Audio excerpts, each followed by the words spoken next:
वो ला के अनुसार पत्नी है। हमारे तो जितने बुजुर्गों की शादी हुई, क्यों विकल जी, जब भाभी जी लाए थे तो मतलब कोई कानून में लिखा पड़ी हुई थी क्या? और जितनी आज कानून की लिखा पड़ी जा रही कोई नहीं टिक रही, क्योंकि ये केवल ऊपर का करार है, वो संस्कार है। ये 3 धागे 3 का प्रतीक है। देखो मैं बता रहा हूँ, इनके कहने के बाद भी मान लोगे क्या? मैं कहता हूँ 2-2 बच्चे पैदा कर लो, मान लोगे क्या? और तुम मान लो, तुम्हारी श्रीमती मान लेगी क्या? देश बदल देंगे, देश बदल देंगे। अपनी मर्जी से टीवी का चैनल तो बदल नहीं सकते, देश बदल देंगे। ये मर जाओगे, खंडवा में हो रहा ना, मेरे को अभी बुला रहा है, खंडवा में मरोगे तो क्या होगा? हिंदू समाज को तो मरना है। हम तो केवल एक बात है भाई साहब, लोग कहते हैं बाबा जी बुरा बोल रहे हैं, निराशावादी, लेकिन मैं एक बात कहता हूँ, फिर मत कहना कवियों ने ना अपना धर्म निभाया था। हम बोलेंगे गीत की हमने बार बार दोहराया था। अगर आप उनकी संख्या देख लो और आपकी संख्या की बढ़ोतरी देख लो, तो कहाँ लग रही बढ़ोतरी आपकी बीच में? शेर का बच्चा एक ही अच्छा, ऐसी की तेजी अच्छा। इस देश में गीदड़ को भी एक वोट देने का अधिकार है, शेर को भी एक वोट देने का अधिकार है, अंबानी का भी एक वोट है, और सड़क के भिखारी का भी एक वोट है, पंचर जोड़ने वाले का भी एक वोट है, और देश को तोड़ने वाले को और जोड़ने वाले का भी एक वोट है।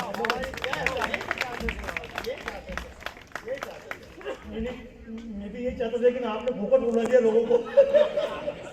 देखो पहले बेटी विदा हुई, पहले बेटी विदाई तो भी रो, अब बाप विदा हो रहा है। तालियां बजाओ, बाप विदाई हो रहा। अब देखो किसी के पास क्षमता होती लिख देता है, आपके पास ताकत थी, आपने गीत लिख दिया, वो क्या करेगी? तालियां बजाइए, कोई कहीं नहीं जा रहा है, केवल समाज के लिए बड़ा बन के आ रहा है। जो 3 दिन होते हैं, आपने बच्चे पैदा करके, ऋण पैदा कर दिया, 4 बच्चे 5 बच्चे, और ये प्रचारक बनना, ये जगदीश जी प्रचारक बैठे हैं, जो हमारे भैया जी प्रचारक निकल गए, इसलिए निकल गए, घर में 4 बच्चे थे, ये 2 भाई थे, इसलिए निकल गए। तुम साधु की पूजा करते रहना, लेकिन तुम में से कोई ऐसा हिम्मत वाला नहीं कि 8 बच्चे पैदा कर ले। मैं तो गर्व से कहता हूँ, हमारे हम 7 बहन भाई थे। मुझे शर्म नहीं आती, क्योंकि कृष्ण भी 8 भाई बहन थे, राम भी 4 भाई थे। शर्म की बात क्या, शर्म तो तुम्हारे लिए है। कैसे पालूंगा, कैसे बड़ा करूंगा? ताली बजाओ मुसलमान के लिए, पंचर जोड़ने वाले के लिए। अगर 4 भी बच्चे पैदा हुए तो बच्चे कौन देता है? बच्चे अल्लाह देता है। पालता कौन है? अल्लाह पालता है। तुम तो ना शुक्र, मंदिर में जाओगे भगवान देता है, भगवान का तुम बच्चे पैदा करते हो, और तुम बच्चे पैदा करते हो, चूहा पैदा करके बताओ? ये बच्चे अपनी मर्जी से पैदा होते हैं, परमात्मा की दृष्टि से पैदा होते हैं। लेकिन हम तो देश तो लूटने वाला है ही से, अगर घर से भी निकले ऐसी परंपरा अगर नहीं बनाई, ऐसी सेवाव्रती परंपरा नहीं बनाई। ये कोई मेरे बोलने के लिए, इस समय बोलने का उद्देश्य नहीं था, लेकिन मैं इसलिए बोल रहा हूँ कि जितने लोगों को आना था वो सारे आए। क्या क्यों नहीं आए? शादी ज्यादा जरूरी है, नेताओं के लिए नेतागिरी ज्यादा जरूरी है। शंभू मनर कितने वोट दे देगा? गलत मत समझना भाई साहब, क्योंकि समाज में वो परंपरा खत्म हो गई। मैं तो बोल रहा हूँ वास्तव में हम अपनी जगह खड़े हो जाएं। संतों को कहाँ सीख रही सो काम? तालियां बजाओ जगदीश जी के लिए। कुछ भी नहीं है, लेकिन केवल कवि है, और साथ में खुद कवि नहीं थे, इतने कवि जोड़ दिए। व्यक्ति जब अपने आप को सड़ाता है तब जाकर उसके जीवन को आगे बढ़ाता है। मैं इसलिए बता रहा हूँ, पहला जीवन तो बच्चों का है, आपकी मर्जी कैसा करो, लेकिन बच्चों को पैदा करके बड़ा कर दो, आपका एक ऋण पूरा। दूसरा ऋण जो आपने ज्ञान प्राप्त किया है, उस ज्ञान को समाज तक दे दो, तो दूसरा ऋण भी पूरा। तीसरा ऋण है देव ऋण। आपको पानी मिला, हवा मिली, ये सब देव है, अन्न देव, वायु देव, अग्नि देव, ये जितना मिला पेड़, आप पेड़ बो दो, मोहल्ले में पेड़ लगा दो, हवा साफ कर दो, पानी शुद्ध कर दो, आपका तीसरा ऋण पूरा। इसके बाद कोई जरूरत नहीं। तो जो जनेऊ के 3 धागे होते हैं उसका काट देते हैं, ले भैया काट के फेंक दिया। क्यों? अब बैंक का हिसाब पूरा बैंक में दे दी, चिट्ठी खा, फिर पासबुक फाड़ के फेंक। तो ताली बजाओ इस बात पे। ये जब व्यक्ति संन्यास लेता है तो संन्यास लेते समय चोटी भी काट दी जाती है और जनेऊ भी काट दिया जाता है, जाओ तुम आज से मुक्त हो गए। लेकिन वो 100 साल की परंपरा थी ना, खत्म हो गई। हमने सोचते 100 साल में तो आदमी बुढ़ा हो जाएगा। क्योंकि एक बात सुनो, अपने बच्चों से ईमानदारी से पूछो, मैं जितने बैठे ना ताली बजा रहे हो, शंभू जी आपने बुलाया, मैं इनसे ऐसे कठिन प्रश्न कर रहा हूँ, गलत है, लेकिन ईमानदारी से बताना मुझे, आपके घर के सामने चौराहे पर कोई गुंडा किसी लड़की को छेड़ता हो और आपका लड़का घर से लठ लेके बाहर निकले, क्या आशीर्वाद देके विदा करोगे? खुद आपकी चुप्पी बता रही है आशीर्वाद। आप अपने लड़के से कहोगे तू घर में चल, क्या तेने समाज का ठेका लिया है? राम के गीत गाने वाले हम, जटायु की बात करने वाले हम, अपने बच्चे को अंदर कर लेते हैं। समाज में कहां से राम आएंगे? मित्र गीत गाते हैं, किस रावण की बाहें काटूं, किस लंका को आग लाऊं, घर घर रावण पग लंका, इतने राम कहां से लाऊं? मैं कि राम कोई अयोध्या से नहीं आते हैं, राम कोई आसमान से नहीं उतरते हैं। जिस रास्ते से रावण आते हैं, राम भी उसी रास्ते से आते हैं। तो रास्ता आपको बनाना है। पर कहां से रास्ता बनेगा? जवानी ऐश के लिए है। सलाह दी होगी भाभी जी ने, नहीं दी होगी, चलो अच्छी बात है, सलाह नहीं दी, नहीं तो नौकरी छोड़ दे। अभी कहा को छोड़ रहे हैं नौकरी, अभी तो हाथ पांव चल रहे हैं। तालियां बजाओ यार, गलत भी बोलो। फिर जवानी ऐश के लिए है, फिर बुढ़ापा, जवानी ऐश के लिए, बुढ़ापा देश के लिए। अरे मुरझाए फूल चढ़ाकर पूजा नहीं की जाती। स्वामी विवेकानंद को जवानी देना पड़ती है, भगत सिंह को जवानी देना पड़ती है, लक्ष्मीबाई शीला की तरह जवानी देश की नहीं है, जवानी को राष्ट्र के चरणों में अर्पित करना पड़ती है। तब जाकर देश में रामराज जाता है, रामराज देश में नहीं आया करता। इसलिए हालांकि देखो, मैं भी जोर जोर से चिल्ला लूंगा कि तुम बदलने वाले तो हो नहीं। जब कोई आपकी हंसी बदल दिया तो मतलब मामला भाई साहब वहाँ का वहीं है। लेकिन ये जैसे मैं करता हूँ वैसे ही शंभू जी भी कर रहे हैं। ये भी सोच रहे मैं बोल के देश बदल दूंगा, ये भी सोच रहे मैं गीत गा के देश बदल दूंगा।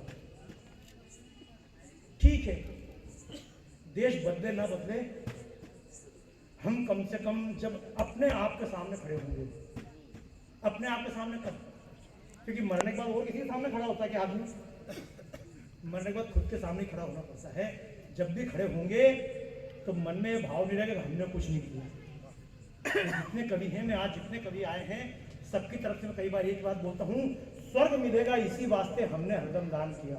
ये मतलब मेरे को तो पता नहीं, धर्म की दुकानदारी जोरदार है, इसलिए आज भगवा पहन के नहीं आया ना हरा पहन के आ गया। नहीं गलत नहीं, सबसे आसान है भगवा पहन के बेचना, क्योंकि इसमें कोई भी रिप्लेस की गारंटी। एक साबुन खरीद के लाओ, 10 रुपए का खराब निकल जाए तो दुकान फेंक के आओ, लाओ दूसरा दे। पर किसी ने आपको स्वर्ग में एक सीट बेच दी।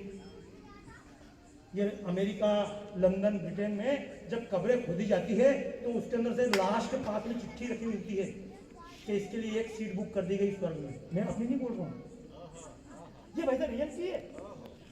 स्वर्ग मिलेगा इसी वास्ते हमने हरदम दान किया। कहा गया उसको ना समझा, आंख मीच कर मान लिया। मंदिर ऊंचे बनवा करके स्वर्ण कलश चढ़वाए थे, फर्शों में हीरे मोती माणिक पन्ना जड़वाए थे। आंख मीच कर सोचा हमने पाप हमारे छूट गए, आंख खुली तो देखा उनको चंद विधर्मी डूब गए। टूट गए देवालय जिनको श्रद्धा से बनवाया था, फिर मत कहना कवियों ने ना अपना धर्म निभाया था। हम बोलेंगे गीत ही हमने बार बार निभाया था। क्या ये सब नष्ट हो जाएंगे। ये जो आपने बताया ना भाई साहब कि राखी का दिन मेरा बाकी दिन तेरे, ये तब होगा जबकि एक घर पे लड़का भी हो और एक लड़की भी हो। जब एक बच्चा है उसकी बहन ही नहीं है तो काहे की बुआ? और जब एक ही बच्चा लड़की हुई तो बोले मामा का मतलब क्यों हुआ?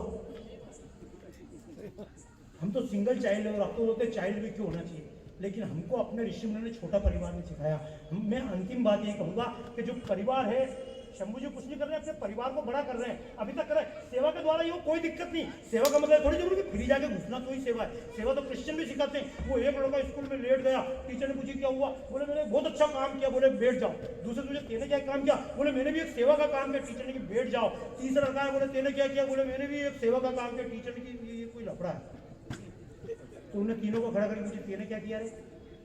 तो उसने कहा मैंने बुढ़िया को रास्ता पार कराया।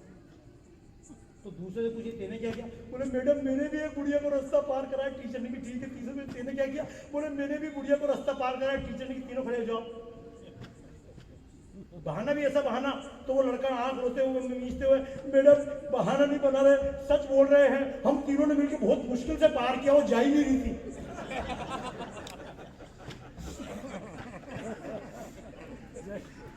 मतलब जैसे इंदौर में भंडारे चल रहे हैं, भंडारे का मतलब है क्या? हमारे इंदौर में लगातार भंडारे चल रहे हैं, भंडारे को कोई मतलब है? खाना खिलाना नहीं हो तो भी जबरन खिलाना। साईं बाबा का भंडारा भले सड़क में पत्थरे बिखरी पड़ी, खिलाना मेरे को पुण्य अर्जित करना। जो अभी हमने रास्ते में बंदर थे, भाई साहब को मालूम है, हमने उसको चिवड़ा खिलाया तो बंदर भी इतना उस्ताद था, मूंगफली तो खा गया, फरमान छोड़ दी उसने। उसके जब आगे आए तो वो जंगली बंदर बैठे थे, वो जाम गेट के पास की बात है, वो अच्छा पॉश कॉलोनी का बंदर था। तो उसने खाली मूंगफली गई। तो मैंने बाद में कहा, प्रेमा खड़ी, उसने कहा बोले इनको नहीं खिलाते, रास्ते वाले खिलाते ना। मैंने बेचारा बीपीएल बंदर है, ऐसे गलत नहीं बोल रहा हूँ। उन बीपीएल बंदर को खुद भी चल जाता। मैंने तो एक बार बताया, और धर्मों में कहा जाता अपने परिवार को छोटा करो, अपने परिवार को छोटा करो। हमारे ऋषि मुनि ने नहीं सिखाया परिवार छोटा करो, हमारे यहाँ सिखाया परिवार बड़ा करो। अपने घर पे पिताजी और माताजी, चल तेरे घर पे पिताजी माताजी, अगर माताजी नहीं रहे और आपने माताजी की सेवा करके कहा कि हे भगवान, हे ऋषि मुनि, हमारा काम पूरा, हमने माताजी की सेवा कर ली, तो अपने ऋषि मुनि तुरंत बोलते हैं अपनी माताजी से, तुलसी माता की सेवा कौन करेगा? लेके आपने कहा हाँ यार भूल गया, तुलसी माता लेके आया, रोज जल चढ़ाया, सेवा पूरी। अरे बोले गंगा जी की पूजा कौन करेगा? बोले चलो भैया गंगा जी स्नान करके आए, माता जी की पूजा। बोले ठीक है महाराज जी अब तो संतुष्ट। बोले क्या क्या संतुष्ट? गायत्री माता की उपासना कौन? बोले चलो गायत्री माता। वो गायत्री माता बोले कौन सी? गो माता। तालियां बजाओ यार, ये अपने कमी नहीं है। हमारे ऋषि मुनि ने कभी नहीं सिखाया परिवार छोटा करो, और जगह सिखाया था परिवार छोटा करो।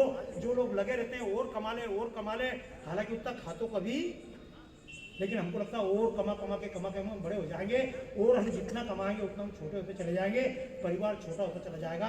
परिवार बड़ा करने का तरीका है जो शंभू भाई ने सिखाया है कि अब बाकी की उम्र समाज के लिए, आप और कुछ ना कर पाए, पूरा जीवन ना दे पाए, इनके चक्कर में अपन नहीं पड़ जाएंगे। मतलब हाँ, कम से कम घर में एक तो कमा रही भाभी जी, और ताली बजाओ इनसे ज्यादा कमा रही। तो यहाँ तो अगर ये पूरे भी कभी बन के निकल जाए तो पाल लेगी, लेकिन तुम्हारी घरवाली तुमको घर से बाहर निकाल देगी।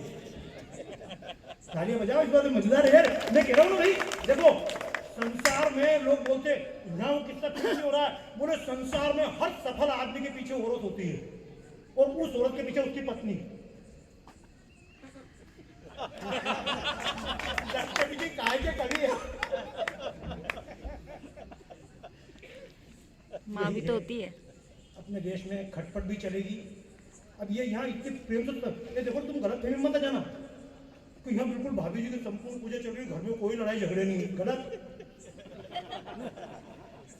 तुम इतना जो मुस्कुरा रहे हो, क्या गम है जिसको।